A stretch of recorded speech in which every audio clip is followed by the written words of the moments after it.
Hi guys, I hope you are doing well. आज का जो हमारा टॉपिक है वो है law of mass action. But main topic पे जाने से पहले मैं आपको प्रीवियस टॉपिक का थोड़ा सा ओवरव्यू देना चाहूँगी, जिसमें हमने डिस्कस किया था केमिकल इक्विलिब्रियम को।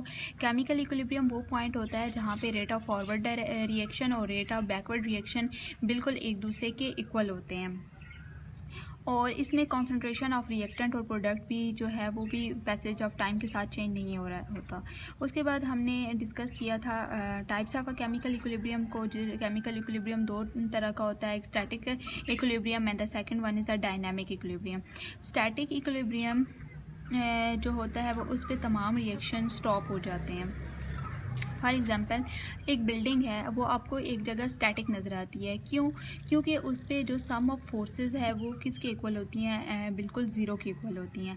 एंड जो स्टैटिक इक्विलिब्रियम है वो मोस्टली फिज़िकल फेनोमेनास में ऑब्जर्व किए जाते हैं।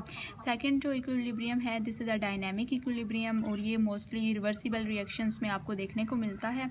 Irreversible reactions is a not a type of a dynamic equilibrium, only the reversible reactions are the type of equilibrium, dynamic equilibrium। And dynamic equilibrium mostly close container के अंदर achieve किया जाता है, जिसमें ना कोई मैस इंटर हो सकता है और ना ही कोई लीव कर सकता है। उसके बाद जो हमने डिस्कस किया था वो था टाइप्स ऑफ रिएक्शन। दो टाइप्स के रिएक्शंस हमने डिस्कस किए थे, जिनमें रिवर्सिबल रिएक्शंस और इरिवर्सिबल रिएक्शंस थे। इरिवर्सिबल रिएक्शंस जो हैं रिएक्शंस की वो टाइप है जिसमें रिएक्टेंट जो है वो कम्प्लीटली प्रोडक्ट में कन्वर्ट हो जाते हैं और कोई रिवर्स प्रोसेस नहीं होता इसमें।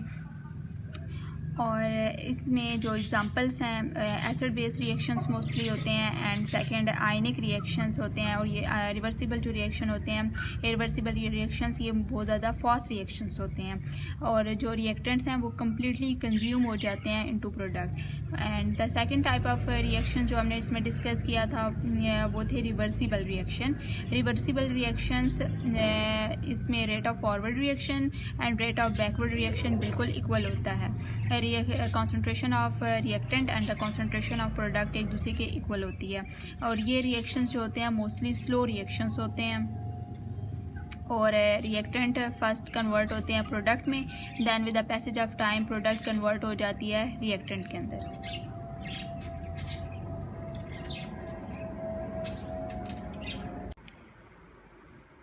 प्रीवियस डिस्कशन से यहाँ पे एक MCQs लिया गया है, जिसमें हमने ये बताना है कि इन तीनों ऑप्शन में से कौन सा ऐसा रिएक्शन है जो कि रिवर्सिबल के एग्जांपल नहीं है।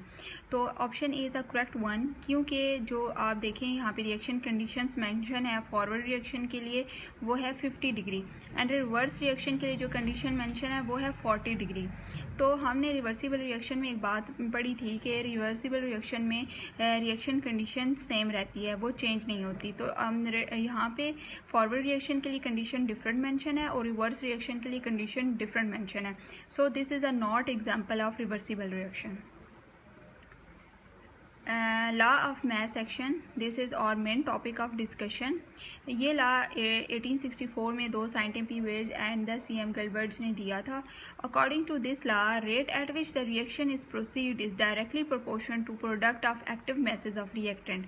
मीन्स वो रेट जिस पे कोई भी रिएक्शन प्रोसीड हो रहा होता है वो डायरेक्टली प्रोपोर्शन होता है to active message of reactants के। एक्टिव मैसेज क्या होता है? Amount of reactants that participate in a reaction. For example कि अगर 100 रिएक्टेंट प्रेजेंट हैं किसी भी रिएक्शन मिक्सचर के अंदर, तो ज़रूरी नहीं है कि वो सब के सब रिएक्शन के अंदर पार्टिसिपेट करेंगे।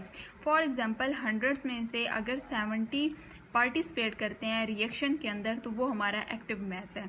मतलब कितने अमाउंट ऑफ रिएक्टेंट पार्टिसिपेट करती है रिएक्शन के अंदर, जितने अमाउंट ऑफ रिएक्टेंट पार्टिसिपेट करेंगे रिएक्शन के अंदर, उससे हम कहते हैं एक्टिव मैस। यहाँ पे एक जनरल एग्जांपल गिवन है, A plus B react to form C plus D। तो जब रिएक्शन स्टार्ट हुआ तो इनिशियल स्टेजेस पे रेट ऑफ रिएक्शन जो था वो बहुत ज़्यादा फास्ट होता है। A एंड B की कॉन्सेंट्रेशन हाई होती है और वो फ़ौरन प्रोडक्ट में कन्वर्ट होना स्टार्ट हो जाती है। तो rate of forward reaction is directly proportion to product of A and B।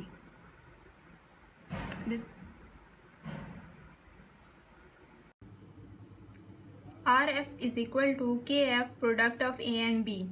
This is the equation 1.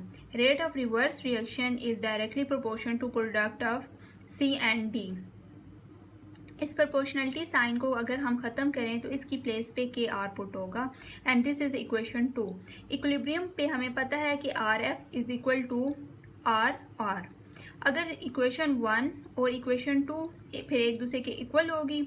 अगर इस इक्वेशन को इक्वेशन 3 को रीअरेंज कर दें तो K F over K R is equal to product over reactant, और K F over K R किसके equal होता है, के सी के इक्वल होता है. तो इसकी प्लेस पे फिर हम इक्वेशन 3 में इसकी प्लेस पे के सी पुट करेंगे तो हमारे पास जो फाइनल इक्वेशन आएगी के सी किसके इक्वल होता है, rate of forward reaction over rate of reverse reaction के.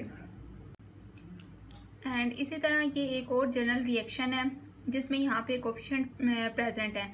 अगर इस तरह कोफिशिएंट प्रेजेंट होंगे तो ये पावर में चले जाते हैं. Okay guys, that's all about our today's lecture. If you have any question, you can ask in our comment section.